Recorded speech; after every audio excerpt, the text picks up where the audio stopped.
तो बच्चों हम लोग पढ़ने वाले हैं न्यूटन्स लॉज ऑफ मोशन।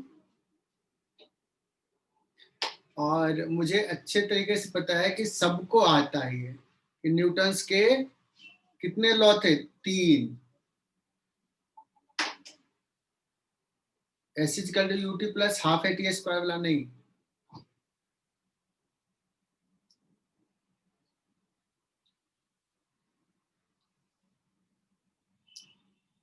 चलो डाउट्स में ले लूंगा कृष्णा, आज तो थ्योरी पढ़ लेते हैं या लास्ट में बता देना, लास्ट में मैं ले लूंगा। तो बच्चों ये न्यूटन्स लॉ तो सबको पता है क्या है। न्यूटन्स फर्स्ट लॉ भी पता है,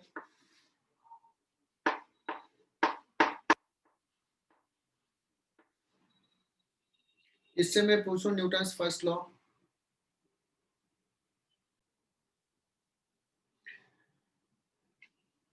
तो अथर्व ने बहुत अच्छा से बताया कि सर कोई भी बॉडी है वो या तो रेस्ट में ही रहेगा या अगर यूनिफॉर्म मोशन में है तो यूनिफॉर्म मोशन में रहेगा अनटिल अनलेस उस पर नेट एक्सटर्नल फोर्स ना लगे। मतलब अगर नेट एक्सटर्नल फोर्स 0 है तो बॉडी का मोशन चेंज नहीं होगा, बॉडी का वेलोसिटी चेंज नहीं होगा। मतलब मैं कह सकता हूं कि बॉडी का एक्सेलेरेशन 0 होगा।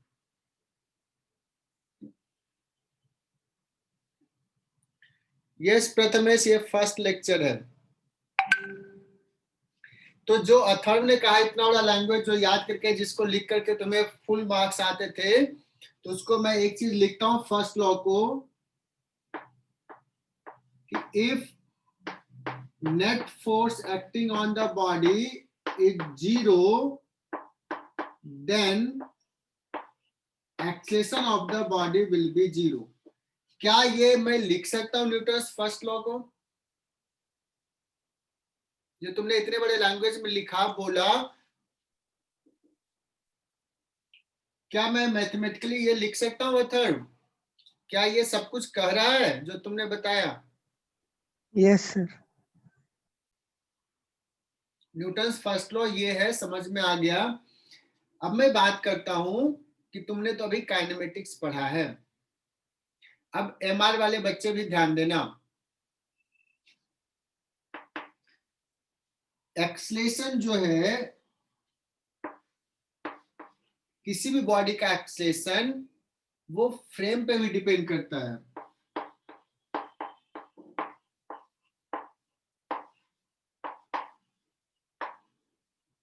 Depends on frame of reference.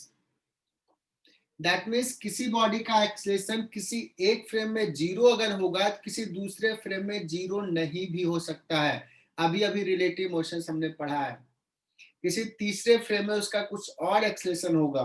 मैं अभी रेस्ट में हूं, यहाँ पे ग्राउंड का कोई आदमी मुझे देखेगा तो रेस्ट में कहेगा, कोई ट्रेन है जो एक्सलेट कर रही है उसके फ्रेम में देखेगा तो मुझे एक्सलेशन में देखेगा, कोई लिफ्ट में ऊपर जा रहा है एक्सलेशन से वो मुझे देखेगा तो एक्सलेशन में मैं दिखूंगा उसको। That means acceleration is frame dependent. What about force?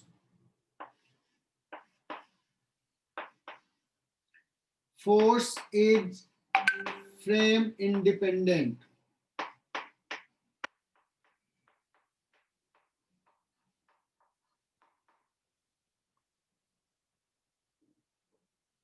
मतलब जैसे मैं एग्जांपल लेता हूं कि इस ब्लॉक पे ग्रेविटी का फोर्स, अर्थ जो फोर्स लगा रहा है mg डाउनवर्ड डायरेक्शन में, अगर मैं ग्राउंड से देख रहा हूं तो इस पे अर्थ का फोर्स mg है।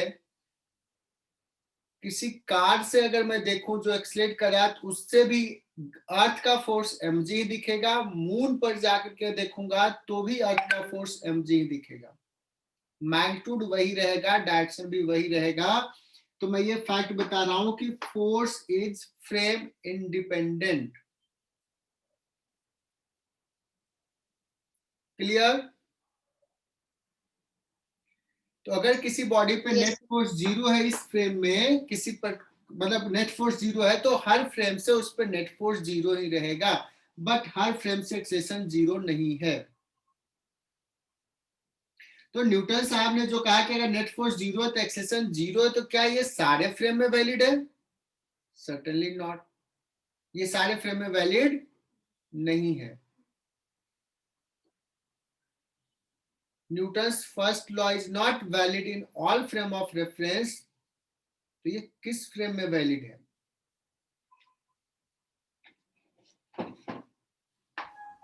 न्यूटन साहब ने कहा कि ये कोई ऐसा फ्रेम एग्जिस्ट करता है जिसमें ये वैलिड है।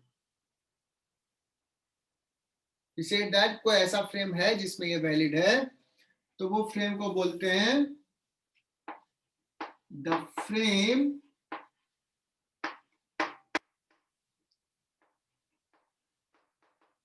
in which Newton's first law is valid, called, एक नया नाम आ रहा है, इनर्शियल फ्रेम। तो सर ये नाम कहां से आ गया? What is inertial?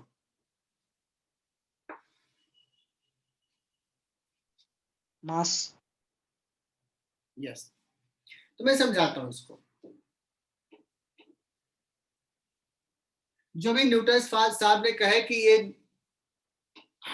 बॉडी का मोशन चेंज नहीं होता है, मतलब सोचो कि बॉडी का मोशन चेंज नहीं हो रहा है, मतलब चेंज कराने के लिए एक एक्सटर्नल फोर्स की जरूरत है। अगर एक्सटर्नल फोर्स नहीं है तो चेंज नहीं होगा, है ना? मतलब इनफैक्ट सब में एक चेंज को अपोज करने का एक टेंडेंसी होता है। अगर कोई बॉडी जिसका मास ज्यादा है तो उसको चेंज कराने के लिए ज्यादा एफर्ट लगाना पड़ेगा, वो चेंज को ज्यादा अपोज करेगा। तो जो बॉडी का मास है ना, वो एग्जैक्टली रिलेट करता है कि वो कितना अपोज करना चाहता है चेंज को। और एनीथिंग जो चेंज को रेसिस्ट करे, चेंज को अपोज करे, उस प्रॉपर्टीज को बोलते हैं इनर्शिया प्रॉपर्टी। तुम लोग भी चेंज को रेसिस्ट करते हो, सवेरे सोते रहते हो, क्लास भी होता है, फिर लगता है कौन उठेगा। वो जो नहीं उठने का प्रॉपर्टी, जो चेंज नहीं करने का प्रॉपर्टी है, दैट इज कॉल्ड इनर्शिया, है ना? और उसके लिए एक्सटर्नल एजेंट काम करता है। तुम्हारी मम्मी आती है और 2 बार बोलती है, थोड़ी डांटती है, तो तुम उठते हो, वो इनर्शिया हो। समझ में आया? तो एग्जैक्टली इसको बोलते हैं कि चूंकि चेंज नहीं है, इनर्शिया प्रॉपर्टी होता है बॉडी में, तो इसलिए इसको बोलते हैं, न्यूटन फर्स्ट लॉ को कभी कभी बोलते हैं लॉ ऑफ इनर्शिया। समझ में आया? तो वहीं से यहां पे आया लॉ ऑफ इनर्शिया, जिसमें वैलिड है, that is called inertial frame. तो ये डेफिनेशन क्लियर इनर्शियल फ्रेम का, जिसमें न्यूटन फर्स्ट लॉ वैलिड है। अब वो कौन सा फ्रेम है वो हम लोग डिस्कस करेंगे, हम चूज करेंगे। हम देखेंगे कि अगर किसी बॉडी पे, अगर मैंने देखा कि उस पे नेट फोर्स 0 है और उसका एक्सेलेरेशन भी 0 है, नेट फोर्स 0 दिखा और उसका एक्सेलेरेशन भी 0 दिखा, तो कहेंगे न्यूटन फर्स्ट लॉ इसमें वैलिड है, इसलिए ये इनर्शियल फ्रेम होगा। लेकिन अगर किसी में दिखा कि एफ नेट 0 है बट ए इज नॉट 0 उस फ्रेम में, तो क्या कहेंगे? That frame will B not an inertial frame, उसको बोलते हैं non inertial frame.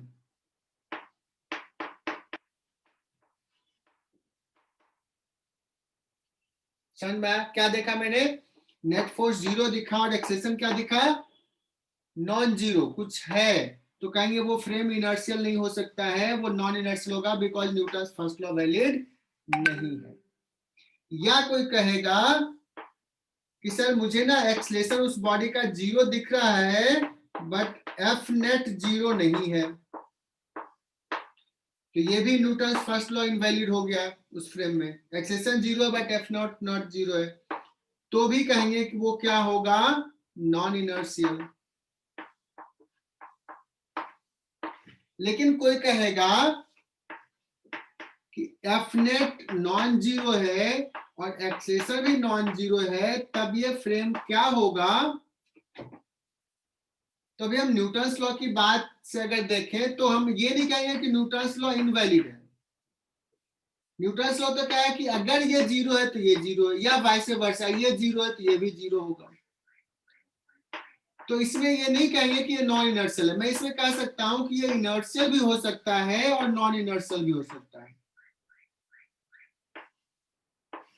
May be non inertial, may B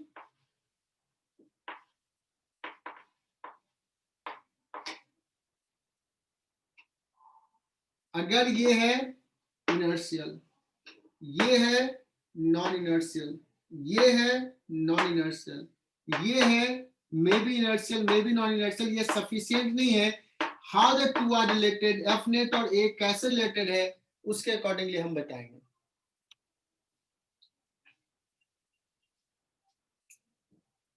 MR वाले बच्चे समझ में आ रहा है ये?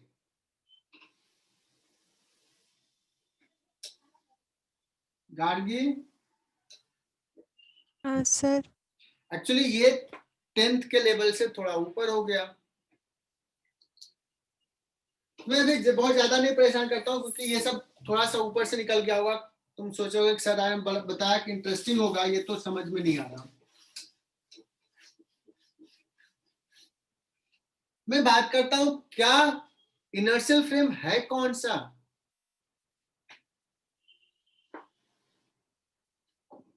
क्या ग्राउंड का फ्रेम, क्या अर्थ का फ्रेम इनर्शियल, क्या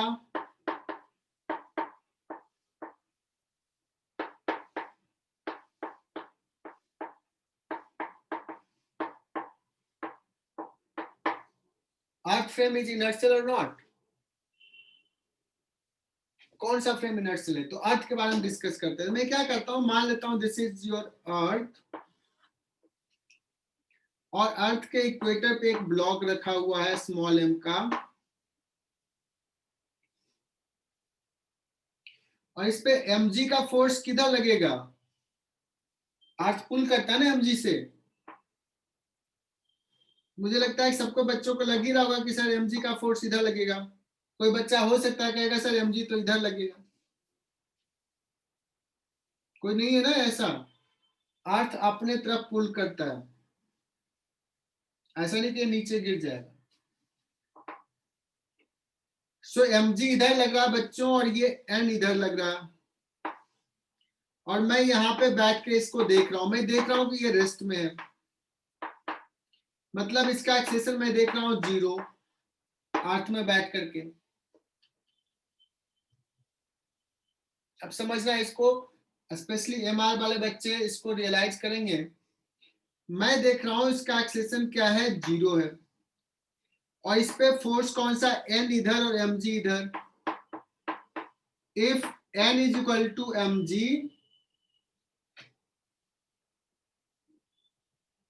अगर n is equal to mg होता मतलब नेट फोर्स 0 होता,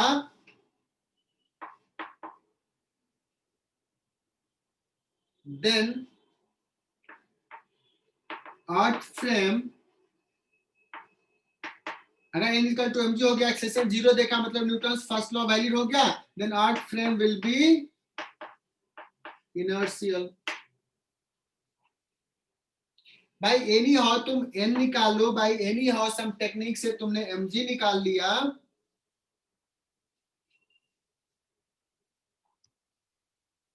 और देखा कि ये इक्वल है या नहीं, but actually n is not equal to mg। ये बाद में पता चलेगा, कुछ बच्चों को पता है जो सर्कुलर मोशंस पढ़े होंगे एमआर बैच वाले। एक्चुअली क्या हुआ, n mg के बराबर नहीं है, तो एक्सेलेरेशन मैंने देखा 0 बट नेट फोर्स 0 नहीं हुआ। क्या बोलूंगा, अर्थ का फ्रेम इनर्शियल है क्या कृष्णा? नहीं। नहीं है। No sir. अर्थ का फ्रेम इनर्शियल फ्रेम नहीं है, बट इक्वल नहीं, but difference is very small.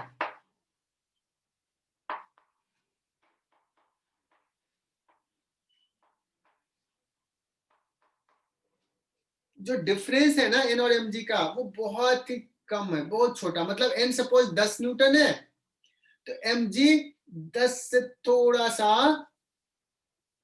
ज्यादा है, 10.001 न्यूटन है सपोज, ऐसा है।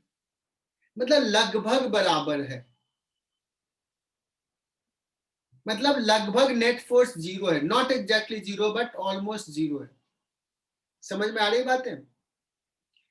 तो अब इसको यार इतना के लिए, अगर कोई बच्चा है, अगर मान लो क्वालिफाइंग मार्क्स 100 है और किसी को आया 99.5 मार्क्स आया, तो कहेगा ना यार थोड़ा सा माफ कर दो, थोड़ा सा तो चलता है, कंसीडर कर लो। कर लेते हैं कंसीडर, चलो क्वालिफाई करा देते हैं, पास करा देते हैं। तो वैसे ही अर्थ को अब हम क्या मान सकते हैं, कह सकते हैं ठीक है इनर्शियल तो नहीं है बट अप्रोक्सीमेटली इनर्शियल है। समझ में आ रहा है? सो अर्थ फ्रेम इज ट्रीटेड एज, आपसे अगर कोई पूछेगा तो कहोगे approximately inertial, not exactly inertial.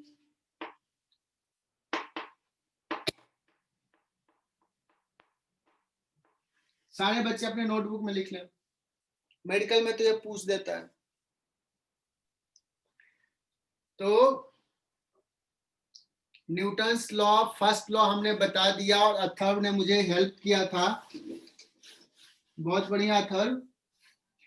तो यार सेकेंड लॉ के लिए कौन हेल्प करेगा मुझे? मुझे ना ये सब आता नहीं है। सेकेंड लॉ किससे पूछूं? महक मोदी, सेकेंड लॉ क्या होता है? The rate of change of momentum is proportional to the applied force. क्या बात है, rate of change of momentum is equal to applied force. मतलब अब बताता हूं कि फर्स्ट लॉ में उन्होंने कहा कि बॉडी का मोशन चेंज नहीं होता है अगर नेट फोर्स जीरो है। तो दूसरे में कहे कि अगर बॉडी का मोशन चेंज हो रहा है, तो मोशंस का मतलब वेलोसिटी चेंज हो रहा है, वेलोसिटी चेंज हो रहा है तो एक टर्म होता है मोमेंटम बोलते हैं। अब महक ने बता दी तो मुझे बताना पड़ेगा कि मोमेंटम बोलते हैं बच्चों m इंटू वी को। लेकिन इस चैप्टर में अभी जब हम न्यूटन्स लॉ पढ़ रहे हैं तो इस पे ज्यादा फोकस नहीं करते हैं, है ना। एनीवे उसने कहा कि मोमेंटम चेंज होगा, मतलब वेलोसिटी चेंज होगा। मैं उसको थोड़ा ऐसे देखता हूं। तो अगर वेलोसिटी चेंज होगा तो बॉडी पे नेट फोर्स होगा, और बहुत अच्छा से उसने बताई कि नेट फोर्स जो होगा rate of change of momentum के बराबर होगा। और यशवर्धन भी हमें हेल्प करने के लिए आ गया। यशवर्धन ने मुझे अभी मैसेज किया कि सर F इजिकल टू होता है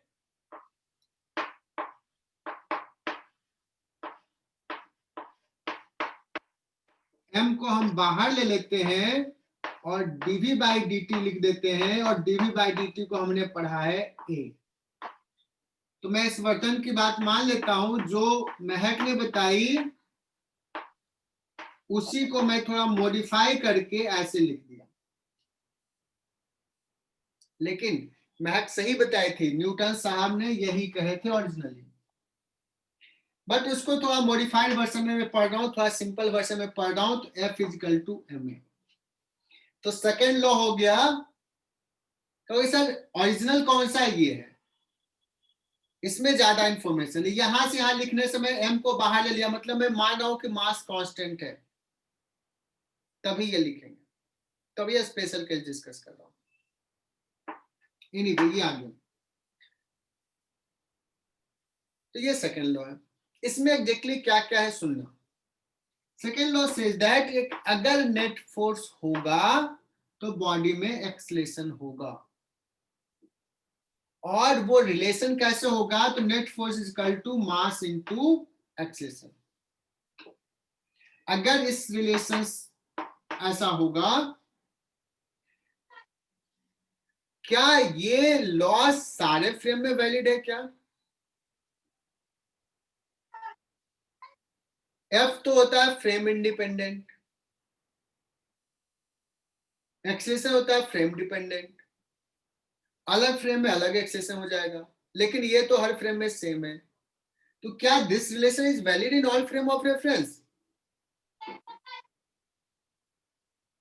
अब बताओ, सोचो। No sir. No sir. No sir. Second law सारे फ्रेम ऑफ रेफरेंस में नहीं वैलिड है, ये भी सिर्फ इनर्शियल फ्रेम ऑफ रेफरेंस में वैलिड है। तो यहां लिख लेना, this law is valid only in inertial frame of reference।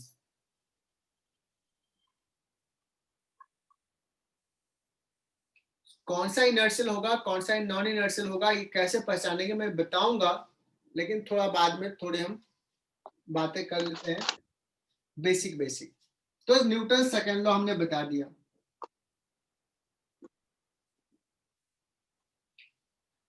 कुछ इंडियन ऑथर में जनरली ऐसे लिखा रहता है, इनर्शियल का डेफिनेशन जिसमें Newton first law and second law valid है उसको इनर्शियल कहते हैं, लेकिन बहुत अच्छे ऑथेंटिक बुक में सिंपली इनर्शियल का डेफिनेशन इसी से लेते हैं। न्यूटन फर्स्ट लॉ जिसमें वैलिड है उसको इनर्शियल कहते हैं, और सेकेंड लॉ भी इनर्शियल में ही वैलिड होता है। अब आता है न्यूटन थर्ड लॉ। स्नेहा देवरे तो बहुत ब्रिलियंट बच्ची हो, बताओ न्यूटन थर्ड लॉ क्या है? Yes, sir. To every action, there is always an equal and opposite reaction. क्या बात है। Newton third law says that कि एक बॉडी दूसरे बॉडी पे अगर कुछ फोर्स लगाया, एवरी एक्शन का इक्वल एंड अपोजिट रिएक्शन होता है। मतलब तूने अगर किसी को एक पंच लगाया तो वो वापस तुम्हें भी वो पंच लगाएगा ही, लेकिन वो दोबारा अलग से पंच लगा रहा है उसकी बात नहीं। तब जब तुम उसको हिट कर रहे हो तो तुम्हारे हाथ पे वो भी उतना ही फोर्स लगा रहा है जितना तुम फोर्स लगा रहे हो। मुझे नहीं पता चलता है, फिर कंप्लेन करने को चले जाते हैं बच्चे कि उसने मुझे मारा। तुम तो अब जाके बोलोगे कि हमने मारा तो उसने कहाँ छोड़ा, उसने भी तो मारा ही न्यूटन थर्ड लॉ से, उतना ही मारा। किस बात का कंप्लेन? चैतन्य वो दोबारा वो हिट करेगा तो उसकी बात नहीं है, जिस समय तुम हिट कर रहे हो ना उस समय वो भी तुम्हें हिट कर रहा है। लेकिन फर्क ये होता है कि तू उसके गाल पे हिट कर देता है, वो तुम्हारे हाथ पे हिट करता है। कोई बात नहीं, लॉजिक तो दे ही सकते हो। चलो तो बच्चों उसने क्या बताया कि मान लो ये बी है ये ए है, ए ने बी पे जितना फोर्स लगाया, force on B by A, उतना ही फोर्स बी ने ए पे लगाया, force on A by B, magnitude same direction opposite. ये सही लिखा है क्या? Yes sir. तो यही न्यूटन थर्ड लॉ है। Sir. इसको लिखेंगे force on B by A, ये हो जाएगा force on A by B, magnitude equal direction opposite, Newton third law. क्या ये सिर्फ इनर्शियल फ्रेम में वैलिड है या इसको फ्रेम से लेना देना नहीं है, सारे फ्रेम में वैलिड है? कौन बताएगा? अपूर्वा पाटिल। सो तुम लोगों ने सारे लोगों ने एक साथ बताया कि सर न्यूटन थर्ड लॉ तो सारे फ्रेम में वैलिड रहेगा, बिकॉज इसमें एक्सेलरेशन नहीं, इसमें तो फोर्स है, और फोर्स क्या होता है? इंडिपेंडेंट ऑफ फ्रेम होता है। So this is valid in all frame of reference. This is Newton third three law, और हमने बता दिया, हमारा सिलेबस हो गया फिनिश। यही तो है।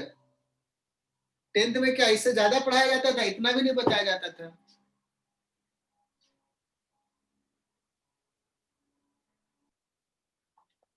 तो बच्चों अब हम लोग बात करेंगे कि न्यूटन्स लॉ स्टेटमेंट बताना तो बहुत ही आसान है। इनफैक्ट मैं तो फ्रेम व्रेम भी बता दिया और 5-10 मिनट में हमने खत्म भी कर दिया, बट इतना तो नहीं है। न्यूटन्स लॉ में भी कम से कम 4 लेक्चर्स लगेंगे, 5 लेक्चर्स लगेंगे। तो इसके एप्लीकेशंस पे हमें ध्यान देना है कि कैसे इसको अप्लाई करें, किस टाइप के सवाल आएंगे, कैसे और अंडरस्टैंडिंग डेवलप करें। तो सबसे पहले तो हम लोग डिस्कस करते हैं फोर्स, जो फोर्स की बात करें तो फोर्स कितने टाइप के होते हैं, क्या फोर्स के बारे में थोड़ा सा जानते हैं। यश, यश किसकी आवाज सुना रहे हो हम लोगों को? यश गुजर,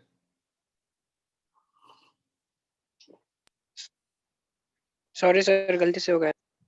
ठीक है, लेकिन तुम भी दरवाजे थोड़ा बंद कर दो यार, बाहर की आवाज इतनी आ रही है।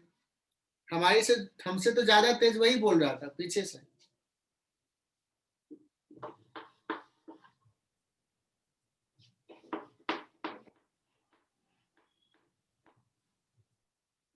बच्चों नेक्स्ट है, थोड़ा सा फोर्स के बारे में डिस्कस करते हैं। तो अगर मैं तुमसे पूछूं कि फोर्स कितने टाइप का होता है, कौन कौन सा फोर्स है, थोड़ा कैटेगरीज करते हैं, थोड़ा सा बेसिक नेचर देखते हैं फोर्स का। कितने टाइप का फोर्स तूने सुना है? तो जब मैं फोर्स पूछता हूं तो कुछ बच्चे तो स्टार्ट भी कर देंगे लिखना, कौन कौन सा फोर्स तूने सुना है। सर कॉन्टैक्ट फोर्स और मैकेनिकल फोर्स। नया centrifugal फोर्स मैंने force, सुना है, mechanical centrifugal force, mechanical force, चलो नहीं, तो नया Gravitational force. Gravitation sir frictional force.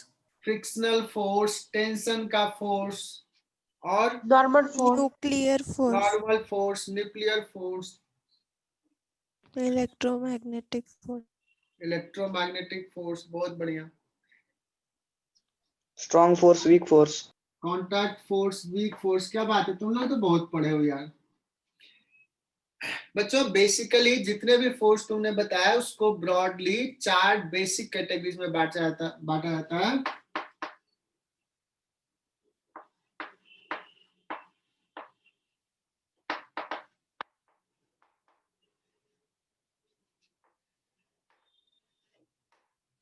Four basic categories of forces.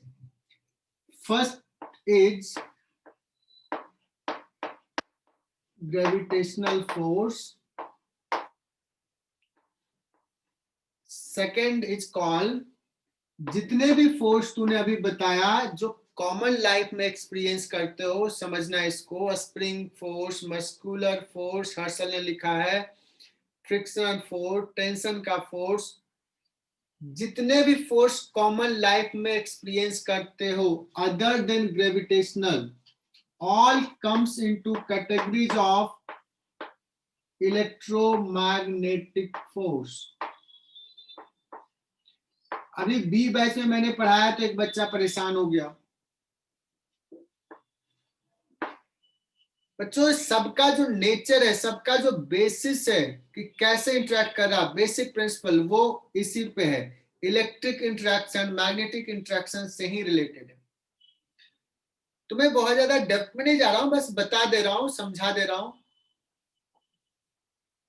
मतलब फ्रिक्शन फोर्स कौन सा फोर्स है? इलेक्ट्रोमैग्नेटिक। टेंशन का फोर्स कौन सा फोर्स है? इलेक्ट्रोमैग्नेटिक। चैतन्य ने किसी को एक पंच मारा था, वो कौन सा फोर्स था? इलेक्ट्रोमैग्नेटिक, है ना।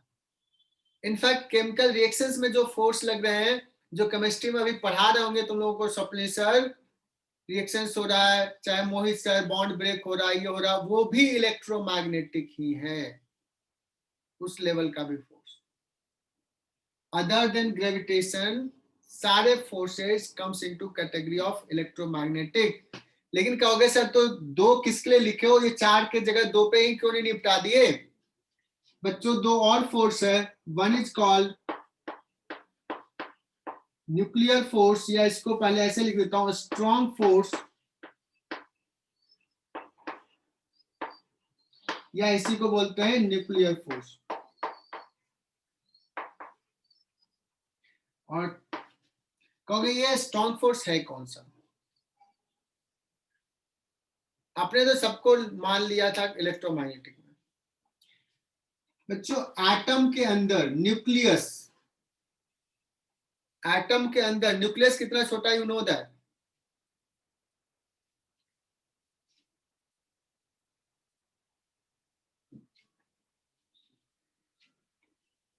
और न्यूक्लियस के अंदर प्रोटॉन्स है, न्यूट्रॉन्स भी है।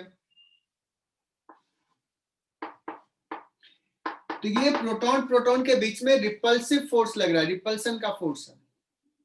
चूंकि डिस्टेंस कम है, बहुत ही कम है, बहुत ही लार्ज रिपल्सन का फोर्स लग रहा है।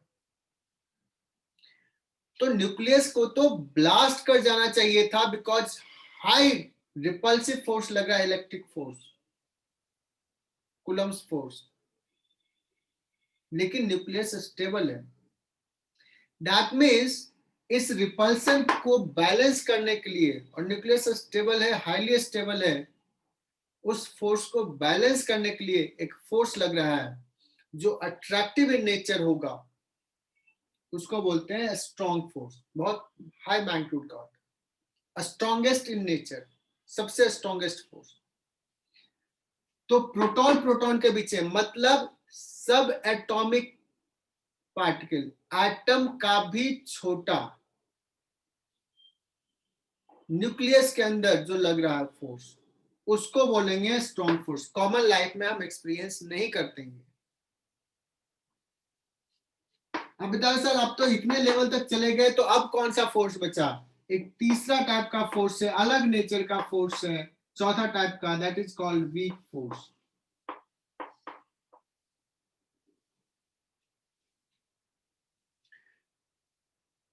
वीक फोर्स कहोगे सर अब ये किस में लगता है?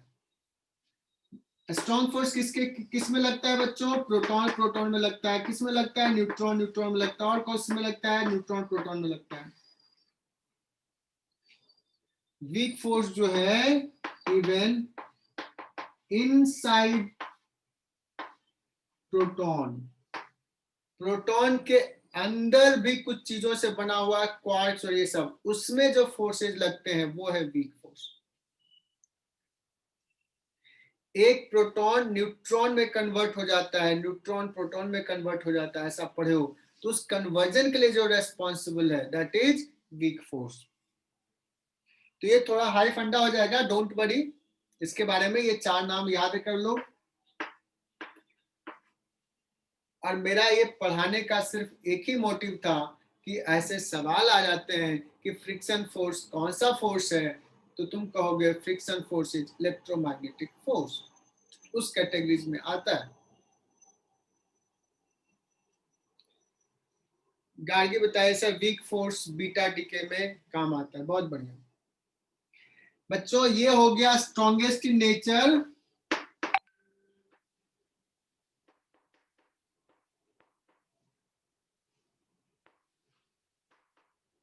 और सबसे वीकेस्ट कौन सा फोर्स है?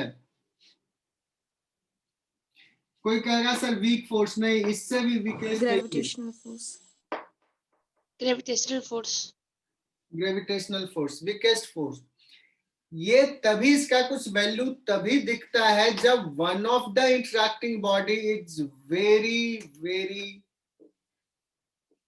लार्ज, जैसे earth and a block, earth and sun दोनों लार्ज, तो ग्रेविटेशनल फोर्स अप्रिशिएबल होता है, अदरवाइज बहुत ही कम होता है। मतलब इन दोनों के बीच में जो ग्रेविटेशनल फोर्स है that is very small force, दो पार्टिकल के बीच।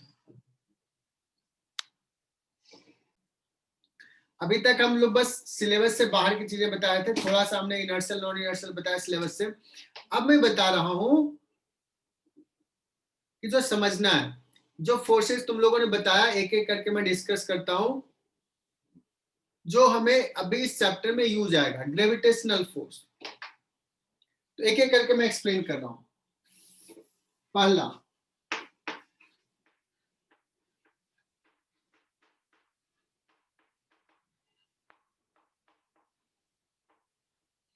अब सारा एक्सपेरिमेंट तो हम कहाँ करेंगे? अर्थ पे। है ना, कोई ब्लॉक है, कुछ भी है, तो अर्थ उस पे फोर्स लगाएगा। ये बॉडी एम है, मैं पूछूंगा अर्थ इस पे कितना फोर्स लगा रहा है, तो m इंटू जी लगाता है। g is the gravitational acceleration, this is the force earth is pulling with this force.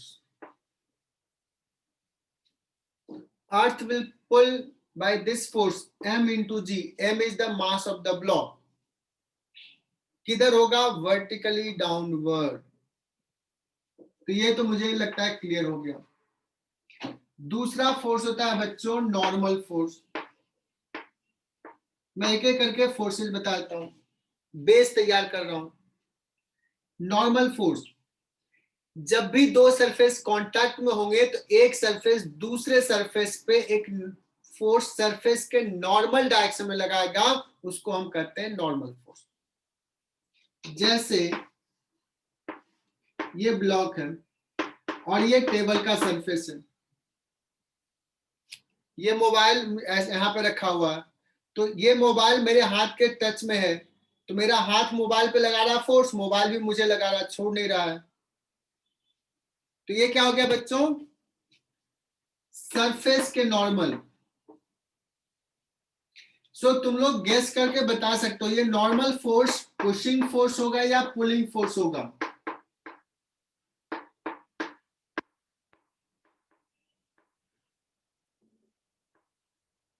और यहां से समझने की बात ये करना, कोशिश करना, मैं सारा छोटा छोटा चीज बता रहा हूं।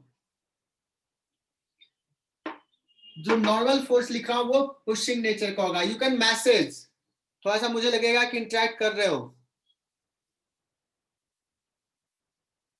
जिसको समझ में आ रहा है। देखो स्मॉल एम पे ये सरफेस, लोअर सरफेस किधर फोर्स लगाएगा? ऊपर लगाएगा। ये जो नॉर्मल अभी हमने लिखा है, this is force applied by surface on the block। और अगर मैं पूछूं कि ये स्मॉल एम सरफेस को छोड़ दिया होगा क्या? नहीं, ये लगाया होगा किधर? नीचे। This is force by block on surface. तो नॉर्मल फोर्स पुशिंग नेचर का होगा and perpendicular to surface in contact.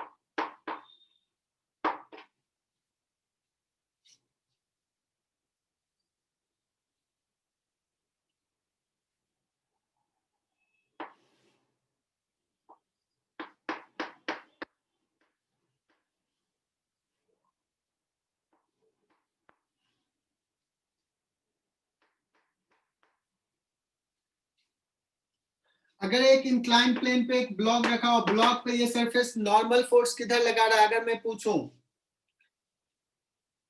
सो यशवर्धन चतुर्वेदी बताना, क्या ये नॉर्मल फोर्स इधर दिखाऊं?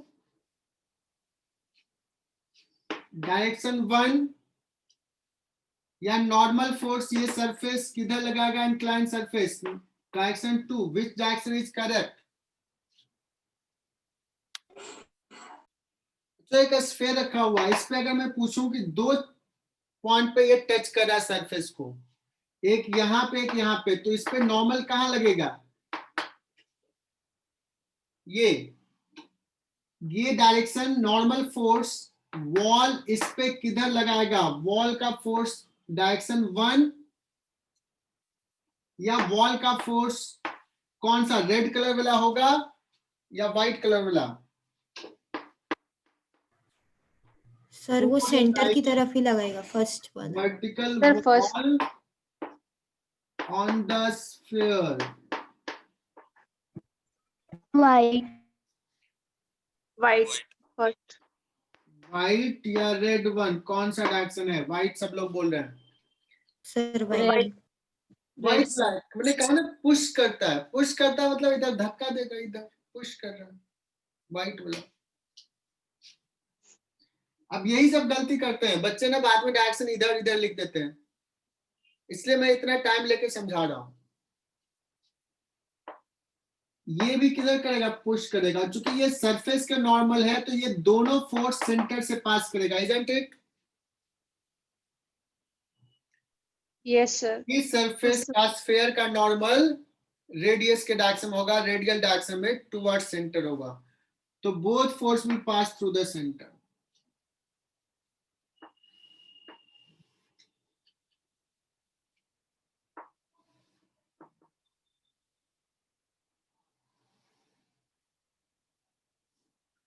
अगर मैं पूछूं यहाँ पे ये रॉड है, इस रॉड पे हॉरिजॉन्टल सरफेस वर्टिकल वॉल किधर फोर्स लगा रहा है, so you will say that कि सर यहाँ पे फोर्स N1 लगा रहा है वॉल ऑन द रॉड, और horizontal surface on the rod इधर लगा रहा है N2।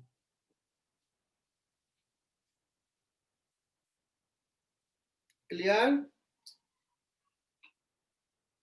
Yes, sir. Yes, sir.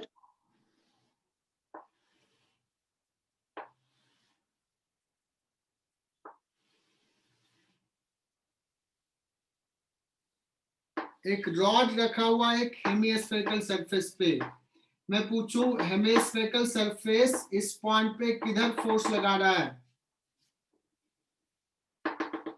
ये सेंटर हो गया,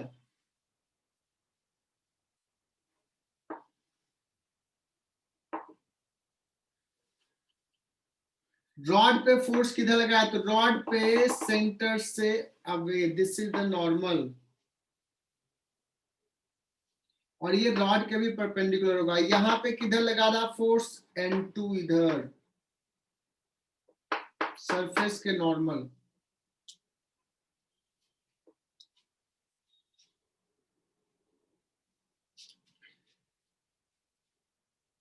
तो ये नॉर्मल फोर्स समझ में आ गया तुझे?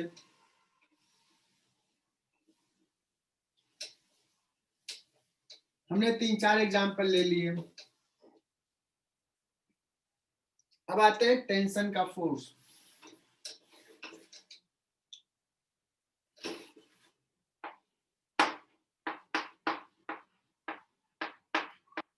टेंशन इन स्ट्रिंग,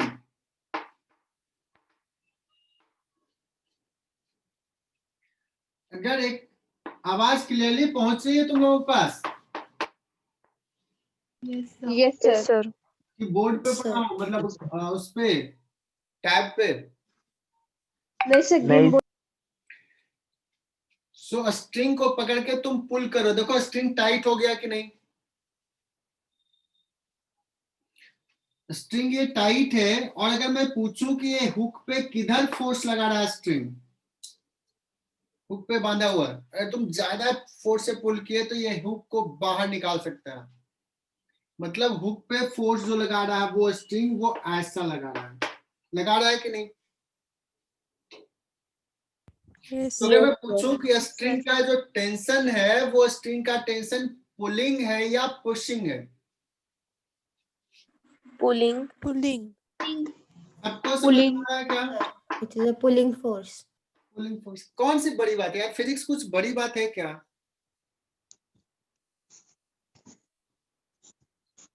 कितना आसान है फिजिक्स, सबको आता है, पुल कर रहा है, अपने तरफ पुल कर रहा है। अगर मैं पूछूं ये स्ट्रिंग तुम्हारे हाथ पे किधर फोर्स लगा रहा है, तुम्हारे हाथ पे स्ट्रिंग किधर फोर्स लगा रहा है, स्ट्रिंग फोर्स इधर लगा रहा है तुम्हारे हाथ पे, Opposite direction. तुम इधर लगा रहे हो, you are pulling this, Newton third law से स्ट्रिंग तुमको छोड़ नहीं रहा, वो इधर लगा रहा, तो स्ट्रिंग इज पुलिंग। अगर मैं चाहूं कि ये थोड़ा सा हुक ढीला हो गया, इसको थोड़ा टाइट कर देते हैं, तो क्या ये स्ट्रिंग के हेल्प से इसको टाइट कर सकते हो? No no No, sir. No sir. इसको धक्का देते हैं, पुश करते हैं स्ट्रिंग को, क्या होगा, स्ट्रिंग स्लैक हो जाएगा, मतलब tension in string can not push. Clear? Yes, sir. Yes, sir. Yes, का sir. टेंशन कभी पुशिंग नहीं होगा। तूने Yes, कभी sir. पुश करा दिया स्ट्रिंग से तो क्या करूंगा, तेरा सर फोड़ूं कि नहीं क्लास में? स्ट्रिंग कभी पुश नहीं कर सकता है। क्या अमृता? Right है sir. राइट है। लेकिन अगर मैंने क्या कर दिया, तुझे एक रॉड दे दिया, स्टील का रॉड दे दिया और यहाँ पे है, और मैं कहूँ कि ये ढीला हो गया, थोड़ा पुश कर दो यार, क्या कर सकते हो इसको? रॉड से पुश कर सकते हैं? यस सर, कर सकते हैं। मतलब Sir. रॉड का टेंशन पुलिंग भी हो सकता है और रॉड का टेंशन पुशिंग भी हो सकता है, बट स्ट्रिंग का टेंशन, वायर का टेंशन पुशिंग नहीं हो सकता। Pull.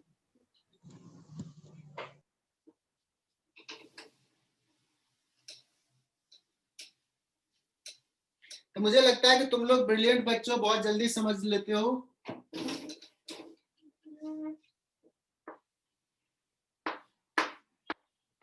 तो मुझे ना एक चीज बताओ तुम लोग, जो दिल करे वैसा ही डायग्राम ड्रॉ करना।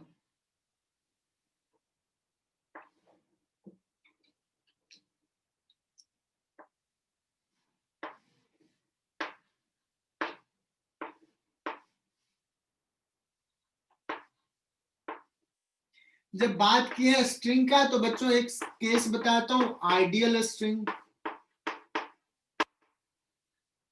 आइडियल स्ट्रिंग का दो प्रॉपर्टीज पढ़ना है, इनएक्सटेंसिबल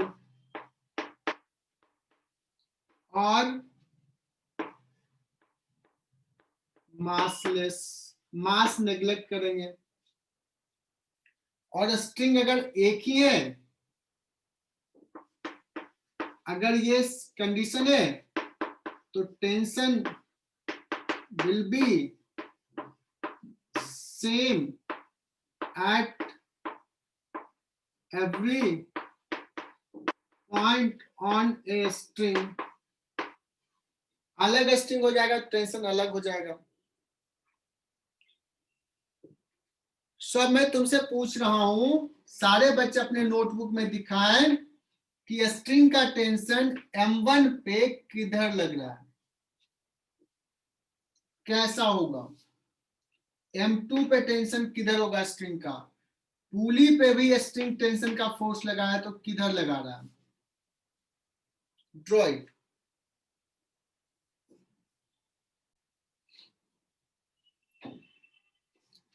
मुझे लगता है सफिशिएंट टाइम दिया। तो देखो M1 पे स्ट्रिंग किधर लगा, तो स्ट्रिंग विल पुल अपने तरफ पुल करेगा, तो टेंशन इधर होगा। This is force by string on M1, force by string on M2। Arrow देखना, ऊपर लगाएगा, पुल करेगा। तुम लोग महान काम करते हो, पुश दिखा देते हो। यहां पे स्ट्रिंग का टेंशन यहां नीचे पुल कर रहा है। This is force by string on pulley. यहां भी फोर्स बाय स्ट्रिंग ऑन पुली।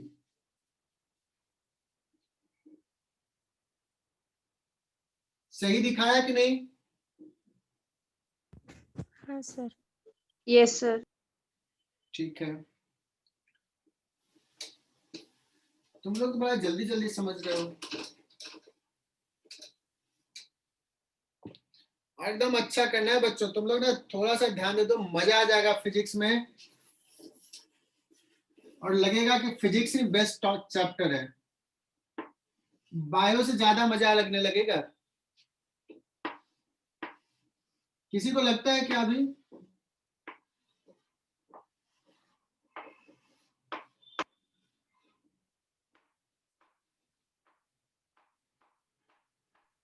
नहीं। किसी को भी नहीं लगता है कि फिजिक्स ज्यादा इंटरेस्टिंग है बायो से? हाँ सर। चलो, दो बच्चों ने मैसेज किया है। ऐसा नहीं, ऐसे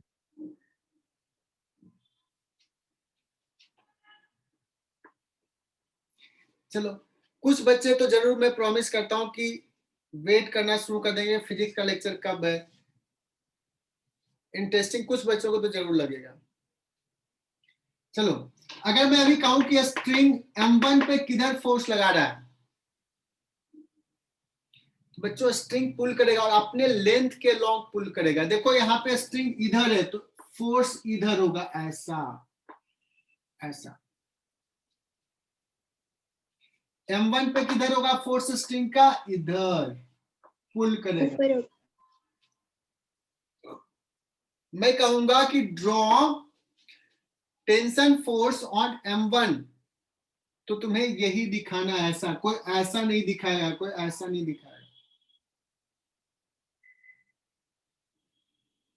तो टेंशन हो गया।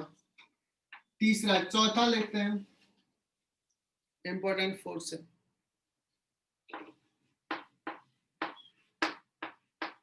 Spring force. बच्चों स्प्रिंग तुम लोग जानते हो क्या होता है स्प्रिंग?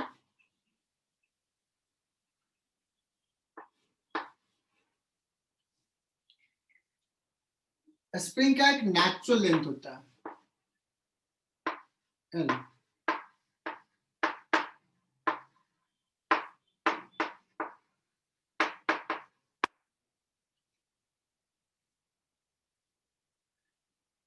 नेचुरल लेंथ पे अगर स्प्रिंग है, इसको बोलते हैं रिलैक्स्ड स्टेट।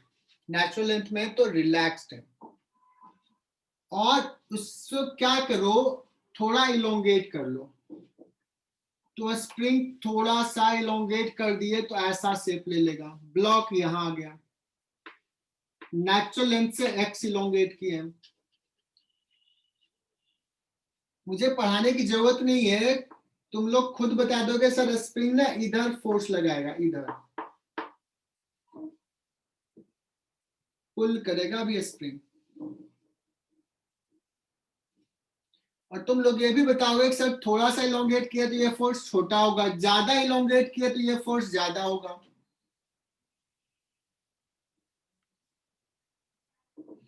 और स्प्रिंग फोर्स होगा कितना, तो this is proportional to x. X ज्यादा फोर्स ज्यादा। और एक प्रोपोर्शनलिटी कांस्टेंट ले लेते हैं k, and k is called spring constant. अलग अलग स्प्रिंग का मटेरियल कैसा है, उसका वाइंडिंग कैसा है ना, ये सारी चीजों पे डिपेंड करता है। हर स्प्रिंग का अपना एक स्प्रिंग कांस्टेंट होता है। बड़ा स्प्रिंग है तो स्प्रिंग कांस्टेंट अलग होगा, छोटा है तो उस पर भी अलग होगा। तो लेंथ क्या है, टर्न कैसा है, मटेरियल कैसा है, वो सारी चीजों पर डिपेंड करेगा।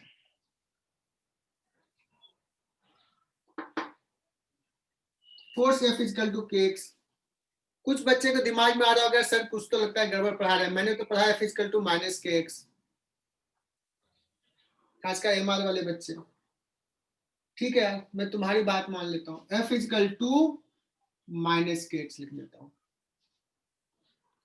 ये माइनस साइन सिर्फ ये बता रहा है कि इलोंगेशन हम इधर किए हैं तो फोर्स इधर लग रहा है।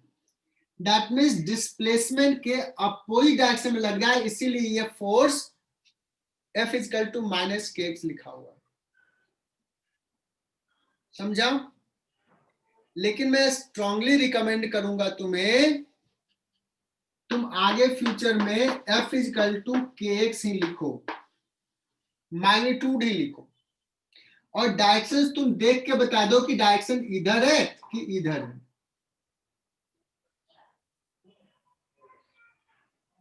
है ना। तो क्या कर रहा हूं मैं, स्ट्रांगली रिकमेंड कर रहा हूं कि right F equal to kx not minus kx।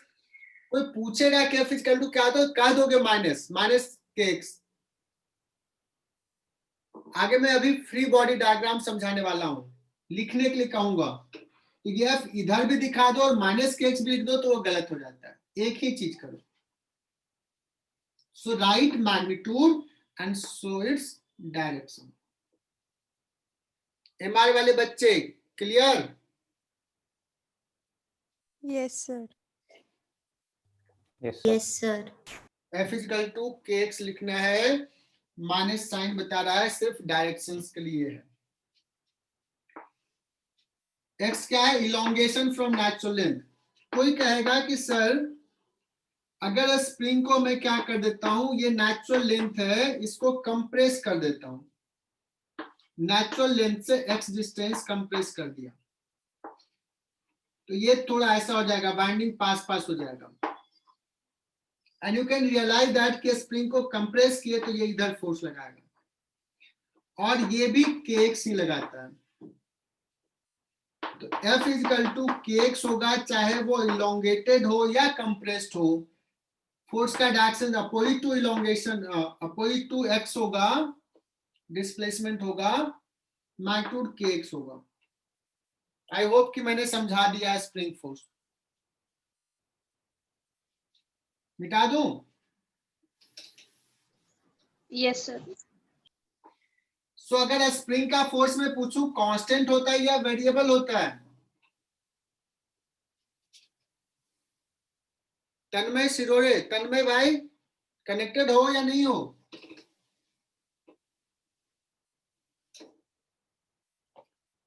Tanmay,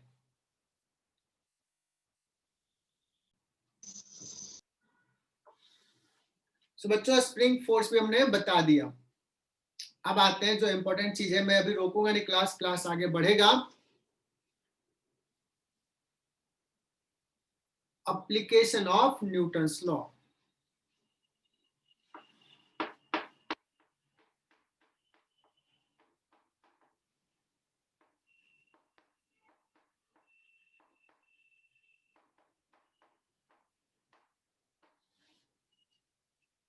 Newton's law तो स्टेट कर दिया, बट सिर्फ स्टेटमेंट से तुम्हें पता है कि उससे कुछ नहीं होने वाला है। जो अभी हमने पढ़ाया कैसे अप्लाई करना है,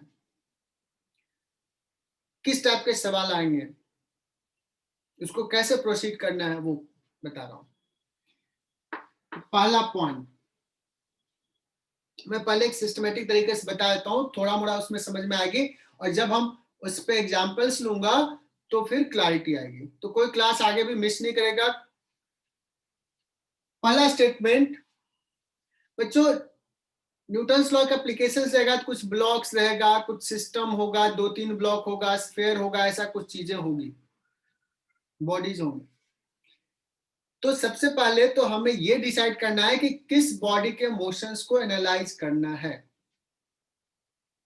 किस बॉडी के मोशंस को एनालाइज करना है, सो दैट जो सवाल पूछा है वो हमारा सॉल्व हो जाए। पहला स्टेप क्या हो गया? We have to decide which body's motions should be analyzed। मतलब उसको लिख देता हूं ऐसे,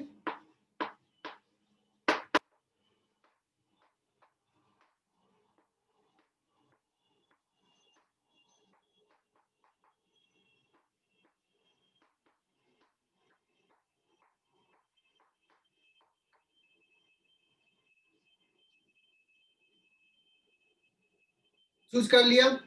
इस बॉडी को मोशंस को एनालाइज करने से हमारा रिजल्ट आ जाएगा, जो पूछा गया सवाल वो कर लेंगे। दूसरा स्टेप होता है draw FBD of the body. ठीक हो गया सर? ये आपने क्या लिख दिया FBD? ये होता क्या है? Force body diagram. Free body diagram, free body diagram. तो इस दूसरे स्टेप का मैं इसमें लिखता हूं FBD ड्रॉ करने का क्या क्या स्टेप है। तो जो बॉडी तूने चूज किया उसको mostly draw the body separately, उस बॉडी को अलग से ड्रॉ कर दो। दूसरा step recognise the forces acting on the body। On को अंडरलाइन कर लो।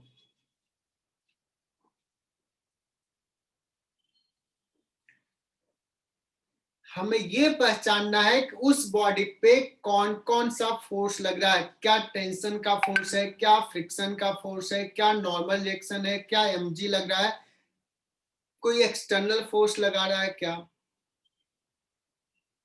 पहचानना है कौन कौन सा फोर्स लग रहा है। एंड तीसरा, draw the force vectors. Draw the force vectors. इसी स्टेटमेंट को यहां लिख रहा हूं, क्या लिखा, ड्रॉ द फोर्स वेक्टर्स। इसी को लिख दिया, यहां जगह कम था। सारे फोर्स को ड्रॉ करना है। कैसे ड्रॉ करना है, वेक्टर कैसे ड्रॉ करते हो,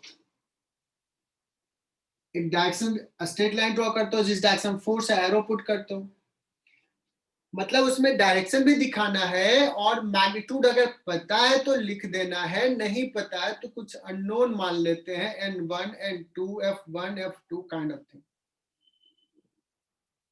तो ड्रॉ द फोर्स वेक्टर मतलब डायरेक्शन भी दिखाना है एंड मैग्नीट्यूड भी दिखाना है।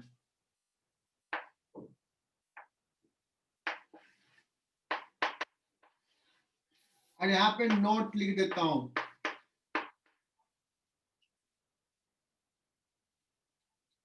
मैंने लिखा है acting forces acting on the body. Body भी किसी दूसरे पे फोर्स लगाएगा न्यूटन्स थर्ड लॉ से।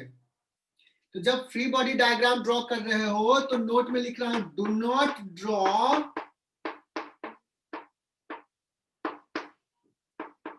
Forces applied by the body.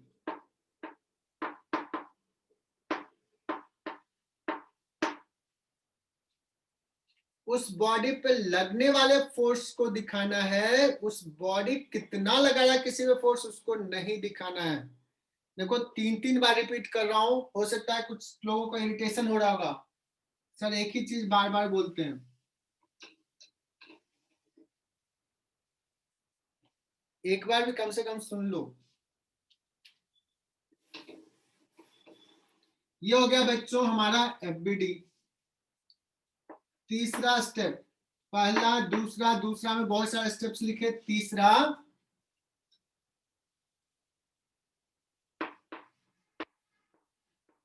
resolve the forces vector। किधर रिजॉल्व किधर करना है, जिधर तुम्हें मन करे, अकॉर्डिंग टू योर कन्वीनियंस।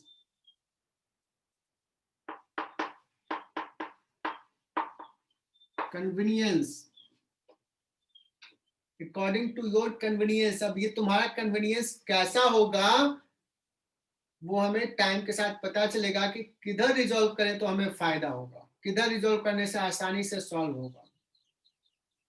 तो ये बड़ा इंपॉर्टेंट है रिजॉल्व करना, इस पे फोकस करेंगे। और चौथा fourth step, right Newton's law equation. बच्चों ये पूरा न्यूटन्स लॉ का एप्लीकेशन है, इसी पे पूरा चलेगा अभी क्लास। मुझे लगता है 10% तो समझ में आया होगा।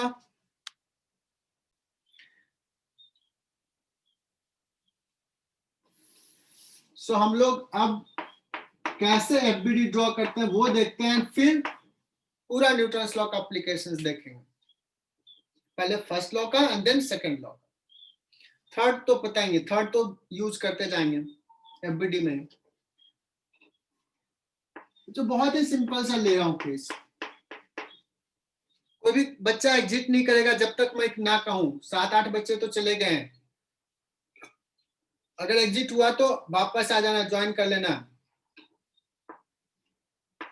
बच्चों एक ब्लॉक है m मास का, ये सरफेस पे रखा हुआ है, मैं कहूं इस ब्लॉक का एफबीडी ड्रॉ करना है, पहला स्टेप, एक ही ब्लॉक है तो क्या चूज करना, बॉडी को इसी का ड्रॉ करना। एक ही है तो अलग से अब क्या ड्रॉ करूं, यही रहने देता हूं, 2-3 रहता है तो अलग से ड्रॉ करता है, तो यही रहने देता हूं। कौन कौन फोर्स लग रहा है इस ब्लॉक पे, एक लगाएगा अर्थ, कितने का, mg। देखो हमने क्या दिखाया, पहला रिकॉर्डेंस का mg लग रहा है, ग्रेविटी का फोर्स किधर लग रहा है, डाउनवर्ड, दिखा दिया डाउनवर्ड, मैग्नीट्यूड पता है, mg लिख लिया। ये surface horizontal surface small m पे लगा रहा है, किधर, ऊपर, नॉर्मल फोर्स पुशिंग नेचर का होगा ऊपर, मैग्नीट्यूड नहीं पता था, लिख लिया, लेट्स एल लग रहा, हो गया एफबीडी।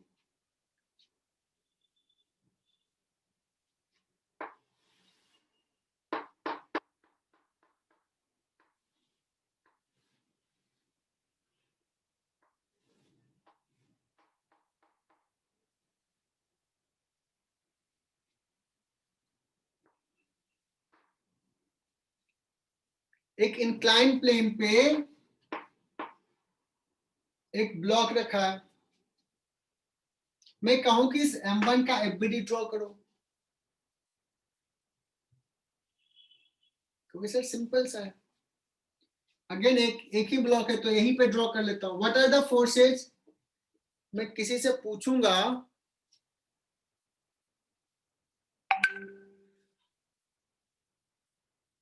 काजल, काजल बताना है कि इस m1 पे कितने फोर्स लग रहे हैं, 1 2 3, कितने फोर्स लग रहे हैं, how many number of forces acting on m1।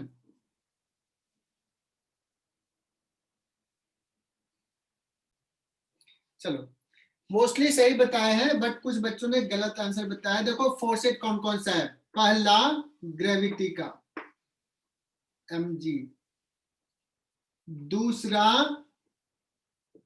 String का टेंशन, देखो किधर दिखाऊंगा टेंशन, ब्लॉक पे इधर, और ये सरफेस टच कर रहा है तो एक नॉर्मल फोर्स भी होगा, किधर, इधर, कितने हो गए टोटल फोर्स, 3, ये हो गया एफबीडी ऑफ m1।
अब बच्चों मैं इस पे कहूं फोर्स ड्रॉ करने के लिए एफबीडी m2 का और m1 का,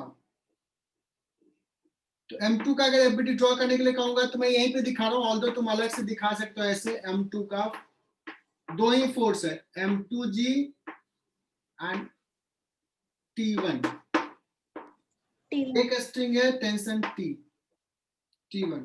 अगर मैं पूछा m1 का एफबीडी ड्रॉ करो, how many forces are there, m1g इधर, Normal. इधर, इधर हो गया t1 और इधर t2 देखो इधर लगेगा इधर, this is FBD of m1।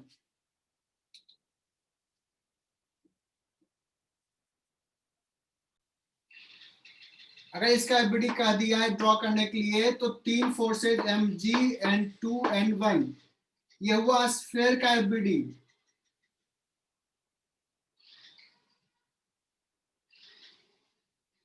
अगर यहाँ से डायरेक्शन से अगर मुझे n1 का बताना है तो व्हाट यू कैन से, ये थीटा तो दिस इज थीटा, तो दिस इज 90 माइनस थीटा, और ये वर्टिकल है तो this angle is theta, this angle.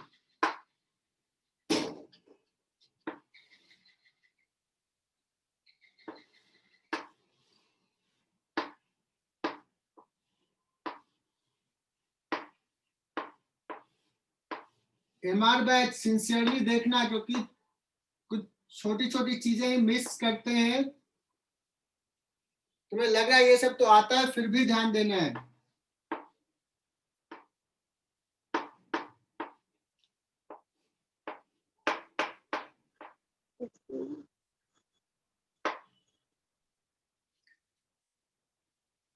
तीन ब्लॉक साथ में रखे हुए हैं, मैं कहूं कि M1 का एफबीडी ड्रॉ करो।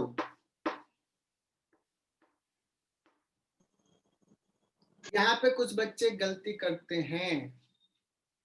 M1 का FBD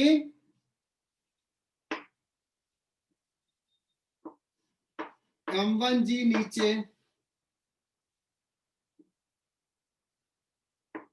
normal reaction N1 let's ऊपर, नहीं पता, एक एक्सटर्नल फोर्स F लग रहा है, F, और कोई फोर्स छूट रहा है क्या?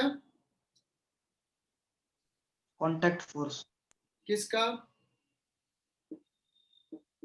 M1 M2 M2 M2 जो लगा रहा है M1 पे, बिकॉज टच कर रहा है तो कुछ फोर्स लगा रहा होगा। किधर लगाएगा? M2 पुश करेगा, पुश। लेट्स की ये N डैश है,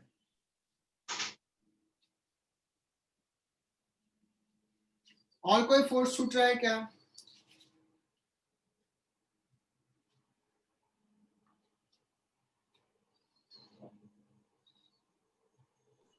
सर वो भी M2 को पुश करेगा। लेकिन वो तो दिखाना नहीं है, समझा? क्योंकि M1 जो किसी पे लगाता है उसको नहीं दिखाते हैं, मैंने लिखवाया था स्पेशली नोट में। और कोई फोर्स छूट रहा है? नहीं छूट रहा है तो बताओ नहीं। कुछ बच्चे क्या गलती करते हैं, सर F डैश भी तो लग रहा है M1 पे। गलत, F डैश M1 पे नहीं लगा, F डैश तो M3 पे लग रहा है। M3 पे लग रहा है। तो अब M2 का एफबीडी तुम लोग ड्रॉ करो, अपना पेज थोड़ा बर्बाद करो। N2, अब न्यूटन थर्ड लॉ से अगर M2 ने M1 पे इधर लगाया है N डैश, तो M1 भी छोड़ा नहीं होगा, आसान नहीं किया होगा, उसने भी लगाया होगा उधर। Sir board is blur.